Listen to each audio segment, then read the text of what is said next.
Hey everyone, welcome back. If you could just do me a huge favor and like and subscribe, that would be really awesome. I would appreciate it. So today we are going to start on this desk. I have this vision in my head of how I want it to look, but that doesn't mean I'm not going to change my mind. So I have my material set out here. What I'm kind of planning on doing is doing a walnut stain on the top, black paint with kind of like a dry brush blended look with a few other colors of paint, maybe some metallic mixed in there.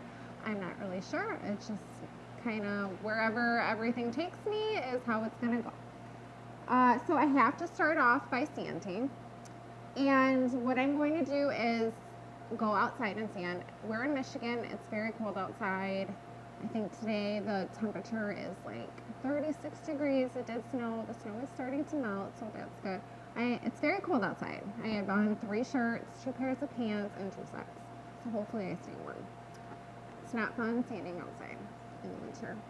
So I'm going to take my 80 grit sandpaper and I'm going to sand everything down, all the surfaces I'm going to paint.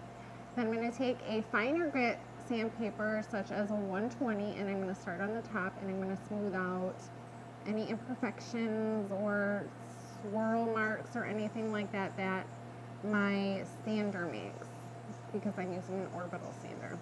I'm going to sand with the grain of the wood. I believe this is pine. I'm not quite sure. So I'm hoping that once I stain it, it doesn't give me too much of an orangey kind of color. If that does happen, there's different things I can do to tone down the orange or change it by adding a darker color stain or a paint or a wash or something like that. Okay, so we're going to take everything outside and get started. Okay guys, we got the desk outside and I'm getting ready to sand. It's really not too bad outside. It's actually kind of warm, 36, not too bad. So make sure you always wear your protective respiratory gear. I suggest a mask like this. I do a lot of sanding, and it's better than one of those N95 masks. I've worn those and I've still gotten all kinds of dust inside my mask, and it's really like terrible feeling when you are breathing in all that sanding dust, and your lungs tend to hurt for a couple days. I've had it. So I highly recommend wearing a good filtration respiratory type mask like this. It's really helpful. So I'm going to put this on, I'm going to sand, and I'm going to go, and I'm already looking at this. I brought it outside. The light is better and I can see a whole bunch of spots that I'm going to need to repair. So I'm going to do that later. I'm going to start just right now sanding and get that part mostly done. Okay, here we go.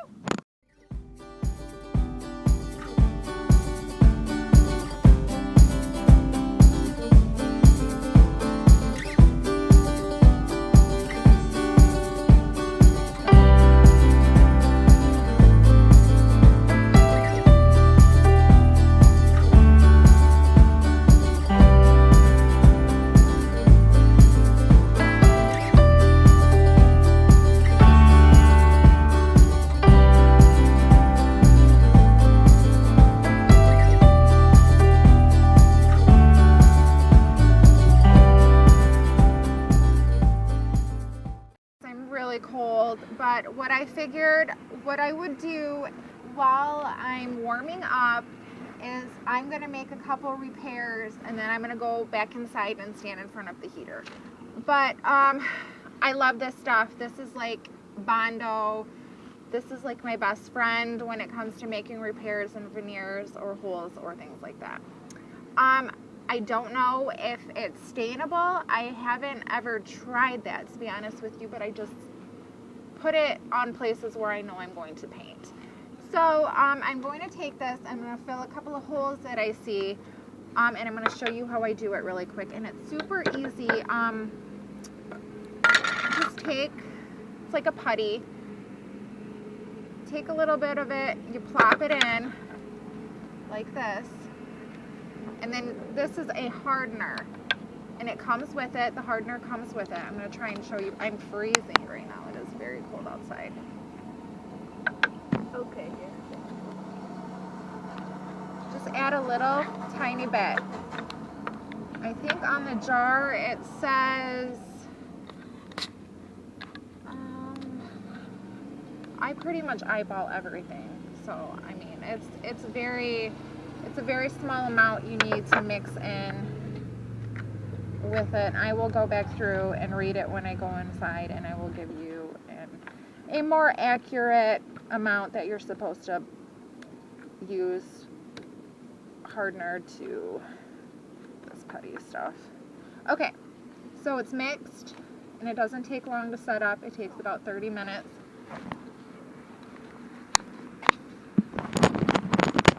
And my microphone doesn't go that far, but I'm going to fill that hole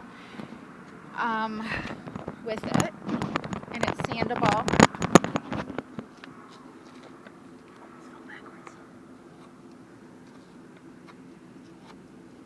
Fill these holes.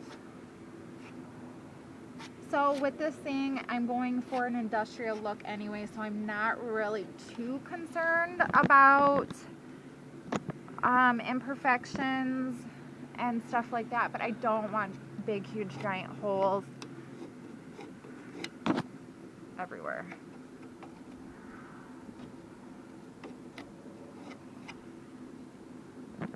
So you just kind of get it really even, but like I said, it's really, it sands really easy. So I'm going to look around, and since I have it out and mixed and everything, I'm going to see if there's any other spots that I need to fill. It's really cold outside. Okay.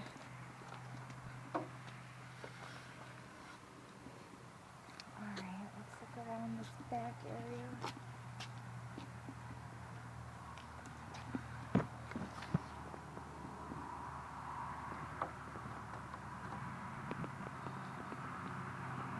Looks good. All right, we'll be back.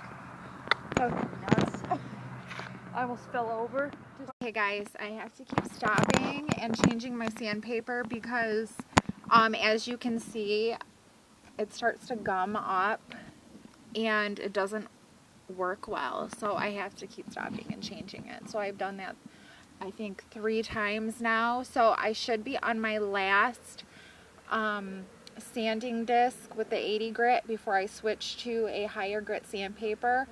I'm hoping that's about it, and my repairs are pretty much dry, so I can go ahead and sand those hopefully by the time I'm done with the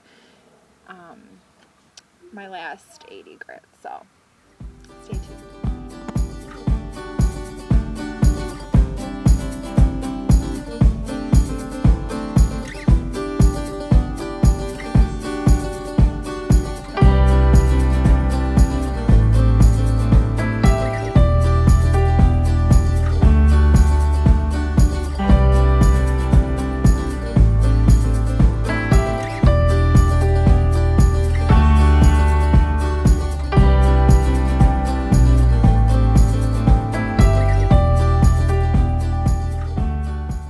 Okay, so I'm all done sanding. Now I just need to clean it. I'm just using a rag and some soapy water. I just want to get my rag just a little bit wet, not soaked, just kind of sort of damp. Wipe everything down, give it a good clean. Make sure there's no dust or any other type of debris on it. I did see some lovely spider webs and things like that underneath the bottom that I'm going to have to get under there and clean. So, okay, I'm going to start. Okay, so we're all cleaned. I wiped everything down super good. The top I just wiped with a dry cloth, maybe just a tiny bit damp, but mostly dry.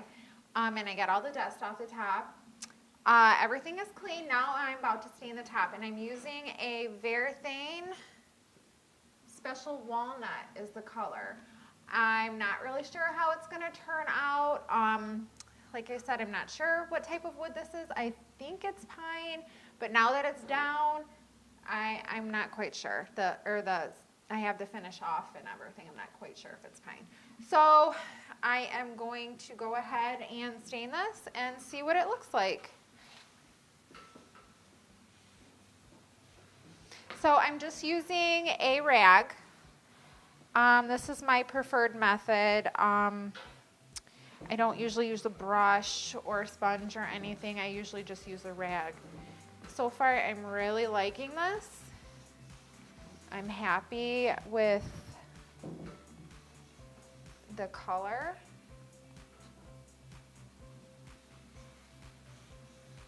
Looks good. It's not too orange.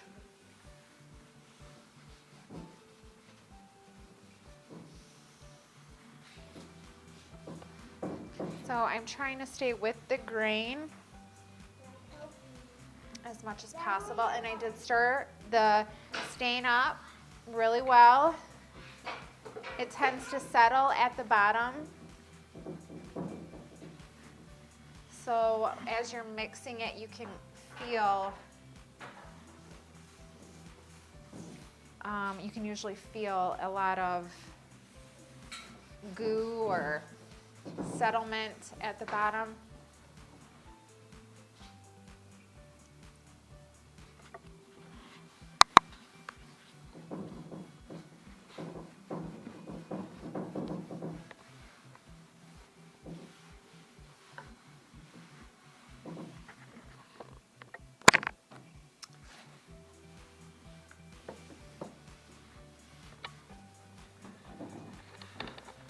And I'm trying to get inside these little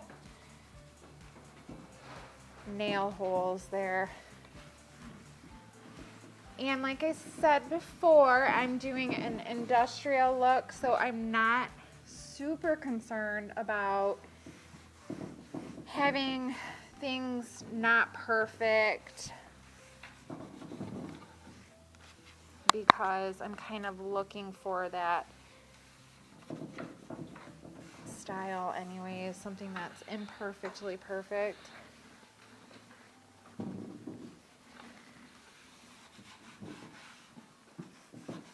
You don't really need a ton of stain. It doesn't take a lot.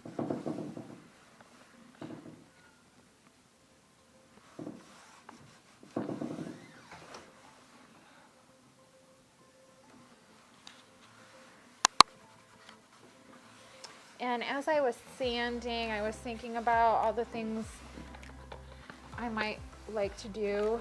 And I think I'm going to go ahead and stain, the shelves as well. I'm going to stain the shelves.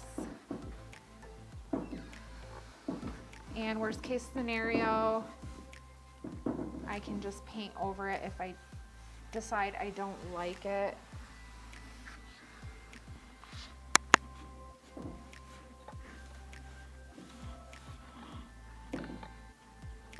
Push the stain into these nail holes. A little bit more here. Okay, I'm going to go down here and stain these shelves.